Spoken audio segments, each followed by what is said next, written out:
यार हमें ये तो ऑलरेडी पता है कि जो रूट्स होते हैं उनको ऐड करें। ये मैंने आपको 4.98 और 4.9 में ये चीज़ डिस्कस हुई है, प्राइमरीली 4.8 में। एनीवे, सो हम उनको ऐड करें तो आंसर आ जाता है -b/a, और जब उनको हम मल्टीप्लाई करें तो आंसर आ जाता है c/a। राइट, c, a और b क्या होते हैं ये आपको eight this stage I am sure पता है। सो ये कह रहे हैं कि यार अगर अल्फा और बीटा इसके रूट्स हैं तो ये फाइंड आउट करो। Okay, let's pick that. 1/α² plus 1/β²। We can further, I mean, take the LCM। तो ये α² β² और ऊपर आ जाएगा β² प्लस α²। अच्छा, अब इशू ये है कि नीचे तो अल्फा बीटा मुझे पता है क्या है, वो c/a है, तो नीचे तो c/a का स्क्वायर बन रहा है। ऊपर इशू है तो ऊपर स्क्वायर कंप्लीट कर लेते हैं यार। और हमें सम का पता है तो फिर ऊपर स्क्वायर कंप्लीट हो सकता है। अगर मैं 2 अल्फा बीटा ऐड और सब्ट्रैक्ट कर दूं, सब्ट्रैक्ट इसलिए because I don't want to change the fraction, right. So ये कर दिया। एनीवे अब ये पूरा का पूरा जो है ये बन गया अल्फा प्लस बीटा का होल स्क्वायर, वो हो गया -2 इंटू अल्फा बीटा, नीचे अल्फा बीटा का स्क्वायर। अब क्या करना है, your guess is as good as mine. अब अल्फा प्लस बीटा की वैल्यू डाल देनी है यहाँ पे, और अल्फा बीटा जो उनका प्रोडक्ट है c/a, उसकी यहाँ और यहाँ वैल्यू डाल देनी है। And once you do that you will get this, जिसको आप फर्दर रिजॉल्व कर सकते हो। ये -b/a का स्क्वायर सिंपली b² बन जाएगा, -2c/a ऊपर आ गया न्यूमरेटर में, नीचे आ गया c²/a²। अच्छा जी, नीचे वाली चीज़ ऊपर जाके रेसिप्रोकल हो जाती है, तो ये बेसिकली a²/c² मल्टीप्लाई हो रहा होगा बाकी की चीज़ से, जो कि ये है। और इन दोनों के मैं एलसीएम ले लेता हूँ। एलसीएम क्या आएगा, a², तो ये ऊपर b² -2ac। मैंने इसको रिजॉल्व कर लिया, इसको और इसको कैंसिल कर दो। Finally you will be left with b² -2ac over c²। अब हम वैल्यूज डाल देते हैं, क्योंकि मुझे पता है कि अगर आप इक्वेशन को देखो तो a is equal to 3, b is equal to -2 and c is equal to 4. So let's just plug in those values. You will get this. Simply मैंने a, b और c की values डाल दी हैं। अच्छा जी, -2 का square is 4, 2 3 are 6, 6 4 are 24, there you go, 4 4 are 16। ये बन जाएगा ऊपर -20/16। You can divide it by 2, -10/8। okay, फिर 2 से 5/4। So ultimately 1/α² plus 1/β² जो हम कैलकुलेट कर रहे थे उसका आंसर आ ही गया, एंड दैट इज -5/4। सो इस क्वेश्चन 1 के बाकी पार्ट्स में भी यही काम करना है। आपने जहन में रखना है कि यार मुझे पता सिर्फ और सिर्फ अल्फा प्लस बीटा का है, जो कि -b/a होता है, और इक्वेशन देख के b और a की वैल्यूज आराम से नज़र आ जाती हैं। और मुझे अल्फा बीटा के प्रोडक्ट का पता है, तो फॉर्मेशन इस तरह से मैनिपुलेट करना है उसको मैथमेटिकली कि सम और प्रोडक्ट्स बन जाएं, and then you just replace them with the values that you know of, and उसको सॉल्व करके रिजॉल्व करोगे, you will get your answer। यार इस क्वेश्चन के अंदर आपको बताया हुआ है कि अल्फा और बीटा जो हैं वो रूट्स हैं इस इक्वेशन के, और हमने प्रूव करना है कि हम अगर 1 प्लस अल्फा को 1 प्लस बीटा से मल्टीप्लाई करेंगे तो 1 माइनस c आ जाएगा। सो let's just quickly do that. Left hand side को अगर हम लिखते हैं, it comes out to be equal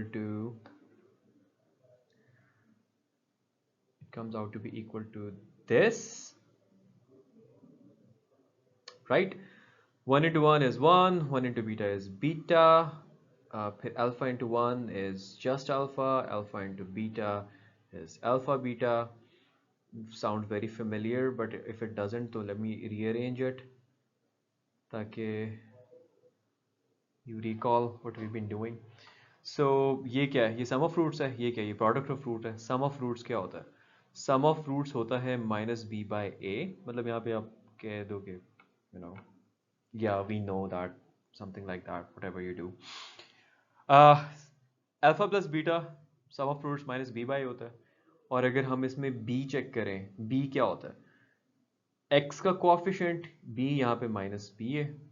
ए क्या होता है, एक्स स्क्वेयर का कोएफिशिएंट वो 1 है। सी भी लिख लेते हैं अगर लिख रहे हैं, सी पूरा का पूरा ये कांस्टेंट है, माइनस बी माइनस सी, क्योंकि इसके साथ एक्स या एक्स स्क्वेयर नहीं है, राइट। तो minus of minus p would be simply p, a is 1, ये तो सिर्फ p आ गया। और alpha beta यानी कि product of roots is c by a. What's the constant? The constant here is, as I mentioned, this divided by a, which is 1, gives you just this.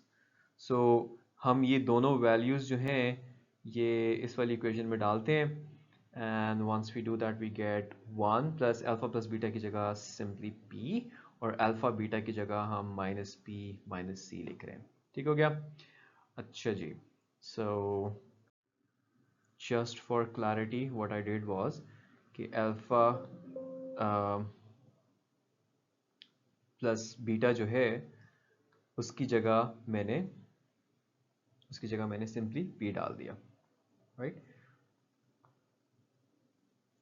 और उसी तरीके से अल्फा बीटा जो product है उसकी जगह मैंने ये डाल दिया।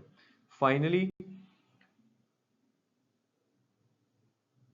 the question is very easy to solve and it gives you something which is 1 minus c, which is equal to right hand side, and there you have done your job, proven that this thing is equal to this thing. यहाँ पे they're asking कि यार वो conditions find out करें कि जिसमें इस equation का एक रूट जो है वो दूसरे का डबल हो, यानी कि so according to the condition, yeah, according to the requirement, ये अंग्रेजी वैसे पेपर चेकर कभी भी नहीं पढ़ते होते हैं, they just want something written there. आपका एक रूट अगर अल्फा है तो दूसरा उसका डबल 2 अल्फा होना चाहिए, ठीक है। अच्छा, अभी हमें दो बातें पता है। एक तो हमें ये पता है कि जो सम ऑफ रूट्स है, जो यहाँ पे अल्फा प्लस 2 अल्फा बन रहा है, जो कि मैं 3 अल्फा लिख सकता हूँ, वो होता है माइनस बी बाय ए के इक्वल। और अगर मैं एक्चुअल इक्वेशन में ऊपर जाता हूँ तो उसमें ए की वैल्यू 1 है, बी की वैल्यू माइनस पी है, और सी की वैल्यू क्यू है। सी की वैल्यू वैसे यहाँ पे रेलेवेंट नहीं है, बट एनीवे नेक्स्ट में हो जाएगी। जब माइनस बी यानी कि b basically is minus p, तो बी की जगह मैं माइनस पी लिख रहा हूँ, और ए 1 है तो ये आपके पास पी आ गया। बेसिकली आपके पास 3 अल्फा जो है वो पी आ गया। इसको let's just call it equation 1। Second चीज़ जो है मुझे पता है कि जब मैं दो रूट्स को मल्टीप्लाई करता हूँ, जैसे यहाँ पे एक रूट अल्फा और दूसरा 2 अल्फा, जो कि मेरा 2 अल्फा स्क्वायर बन रहा है, तो खैर जो प्रोडक्ट ऑफ रूट्स होता है वो c बाय ए होता है, राइट। तो c बाय ए, c यहाँ पे क्या है, q है, c यहाँ पे q है, a यहाँ पे 1 है, गिव्स यू q। अब मेरे पास एक और इक्वेशन आ गई है, 2 अल्फा स्क्वायर इक्वल्स q, इसको मैं 2 कह देता हूँ। नाउ द थिंग इज कि in terms of alpha, if it doesn't tell me a lot of stuff, मैं उसको इक्वेशन के अंदर ही कुछ ऐसी मैनिपुलेशन करना चाहता हूँ कि यार p अगर equal to q times this हो जाए या ऐसा कुछ हो जाए, तो फिर ये केस बन जाएगा कि एक रूट जो है इसका डबल हो जाएगा। सो मैं अल्फ़ा को एलिमिनेट करता हूँ किसी तरीके से, और अगर मैं इक्वेशन 1 में देखता हूँ तो अल्फ़ा है, और 2 में देखता हूँ तो अल्फ़ा स्क्वायर है, तो यानी कि मैं इक्वेशन 2 जो है ना लिख देते हैं कि by dividing equation 2 by equation 1 का स्क्वायर, ठीक है, इक्वेशन 1 का स्क्वायर ले रहा हूँ और उससे 2 को डिवाइड करूँ, तो ये क्या बन जाएगा, ये आपके पास इक्वेशन 2 जो है वो यही है, आ गई 2 अल्फा स्क्वायर इक्वल्स क्यू। अब इस इक्वेशन को हम डिवाइड कर रहे हैं 1 के स्क्वायर से, सो 3 अल्फा का आप स्क्वायर लो, क्या बनता है जी, 9 अल्फा स्क्वायर, और वहाँ पे p का स्क्वायर लो तो p square, simply alpha alpha से कैंसिल आउट हो जाएगा। यहाँ पे अब आपके पास एक कंडीशन बन गई है कि 2p स्क्वायर जो है अगर वो 9 q के इक्वल हुआ तो इस इक्वेशन का, लेट मी हाईलाइट इट, इस इक्वेशन का एक रूट जो है वो दूसरे का डबल होगा। तो हमने काइंड ऑफ रिवर्स सॉल्व किया, हमने उस कंडीशन से लेके चले और हमें पता चल गया कि अगर if one of the roots of this equation has to be the double of the other then 2p square has to be equal to 9q। इसमें कह रहे कि if the roots of this equation, this x square minus px plus q differ by unity then prove this. इस पे हम proof में बाद में आएंगे, पहले जो उसने कहा है ना उसको ही लिखते हैं। उसने कहा है कि डिफर्स बाय यूनिटी, कहने का मकसद ये है कि अगर एक रूट सो अगर एक रूट अल्फा है, the other root would be alpha plus 1, right? क्योंकि इनमें यूनिटी का डिफरेंस है, 1 का डिफरेंस है। अगर एक 6 है तो दूसरा 7 है। मैं ये भी कह सकता था अगर एक अल्फा है तो दूसरा अल्फा माइनस 1 है, राइट? एक 7 है तो दूसरा 6 है, but let's just keep it this way. So फिर हमने ये प्रूव करना है, कर लेते हैं। अच्छा, हमें पता है फर्स्ट थिंग कि जो सम ऑफ रूट्स है, मतलब ये चीज़ जो बन रही है जो कि 2 अल्फा प्लस 1 बन रही है, ये माइनस बी बाय ए के इक्वल होगी। और अगर मैं इधर ए की वैल्यू देखता हूँ तो 1 है एक्चुअल इक्वेशन में, बी की वैल्यू देखता हूँ तो माइनस बी है, और सी की वैल्यू देखता हूँ तो क्यू है। या आप बेशक इसी चीज़ को यहाँ पे बाद में लिख सकते हो, लेकिन जिस क्रोनोलॉजी में मैं लिख रहा होता हूँ ना, एक चीज़ अगर आपको कंफ्यूज करिए कि यार ये बंदा कभी इधर लिख रहा है, कभी इधर लिख रहा है, कभी ऊपर लिख रहा है, मैं पेपर में क्या करूँगा, आपने सिर्फ ये करना है जो मैंने पहले लिखना है उसको पेज पे पहले लिखो, जो मैंने बाद में लिखना है उसको नेक्स्ट लिखो, right? That will do the job for you. So minus b by a, minus b क्या है, माइनस बी, बी की जगह मैंने सिर्फ माइनस बी डाल दिया, ए 1 है, ये आ गया जी अल्टीमेटली पी, यानी कि 2 alpha plus 1 is P.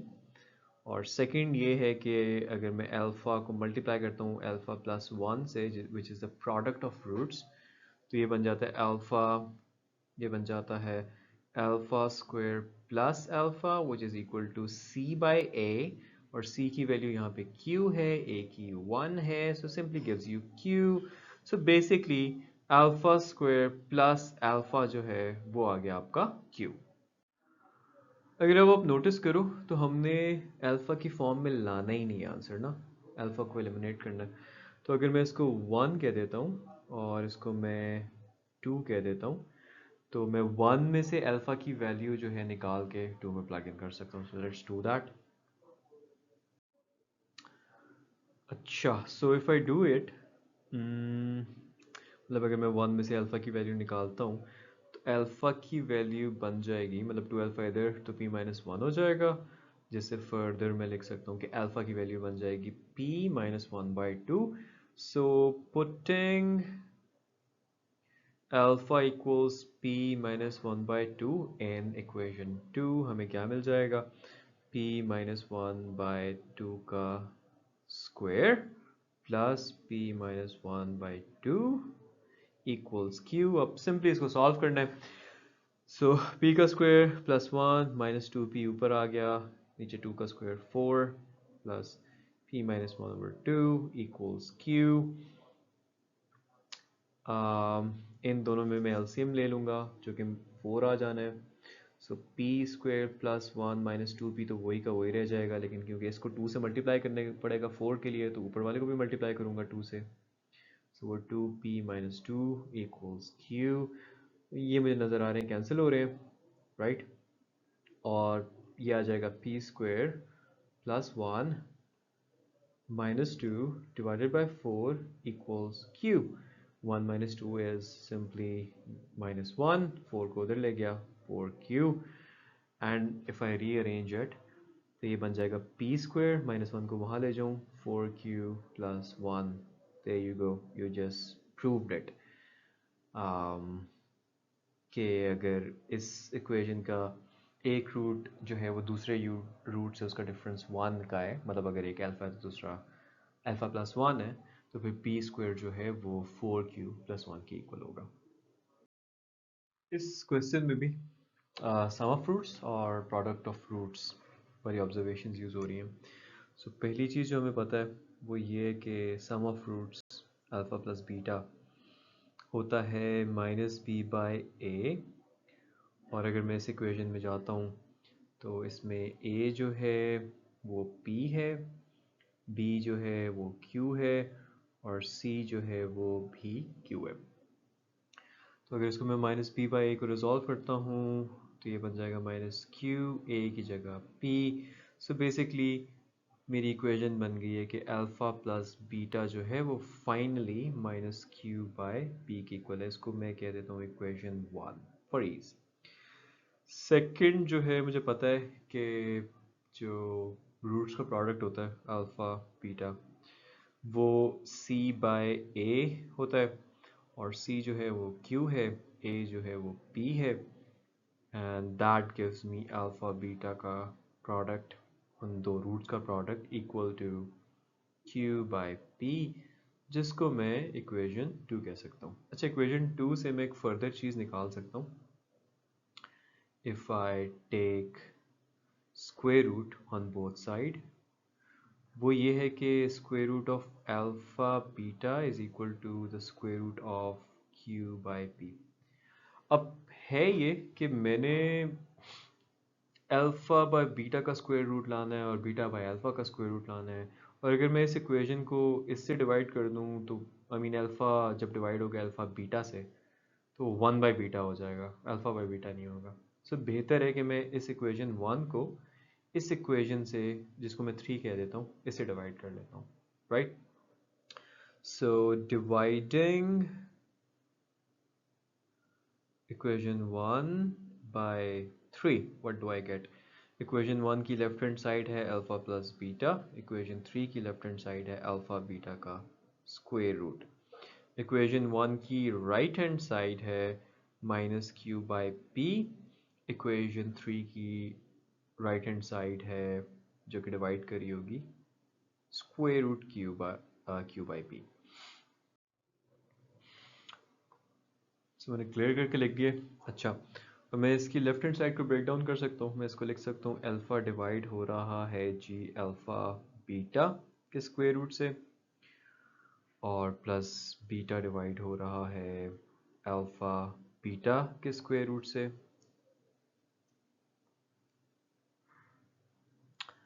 Which is equal to -q/p। अब मैं इस डिवाइड को मल्टीप्लाई में चेंज कर रहा हूँ तो रेसिप्रोकल हो जाएगा, ये हो जाएगा p/q दिस, राइट।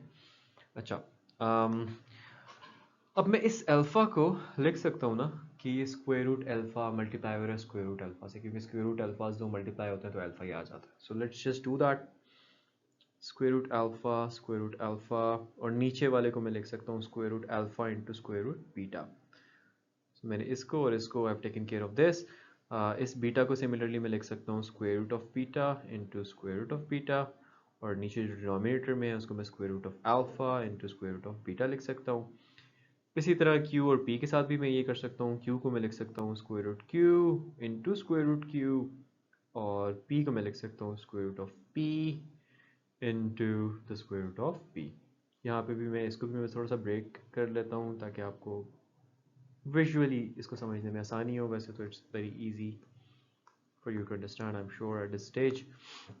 अब आप आगे क्या करोगे? ये इससे कैंसिल आउट हो गया, ये इससे कैंसिल आउट हो गया, ये इससे कैंसिल आउट हो गया, ये इससे कैंसिल आउट हो गया और फाइनली मैं बिल्कुल ऊपर लिख रहा हूँ, फाइनली आपके पास आ जाएगा कि square root of alpha divide हो रहा है स्क्वायर रूट ऑफ बीटा से plus square root of beta divide हो रहा है स्क्वायर रूट ऑफ अल्फ़ा से और इक्वल आ रहा है G minus square root of Q by square root P, जिसको आई मीन आप ये लिख सकते हो सिम एक ही स्क्वायर रूट में लिख दो, इनको भी एक स्क्वायर रूट में लिख दो क्योंकि दोनों पे स्क्वायर रूट है, इनको भी एक स्क्वायर रूट पे लिख दो क्योंकि दोनों में स्क्वायर रूट है। और जिसको जब आप इधर लेके आओगे राइट हैंड वाली साइड वाली चीज़ को तो you will gate what they asked for, which is कि ये plus ये is equal to 0. So you have just proved it.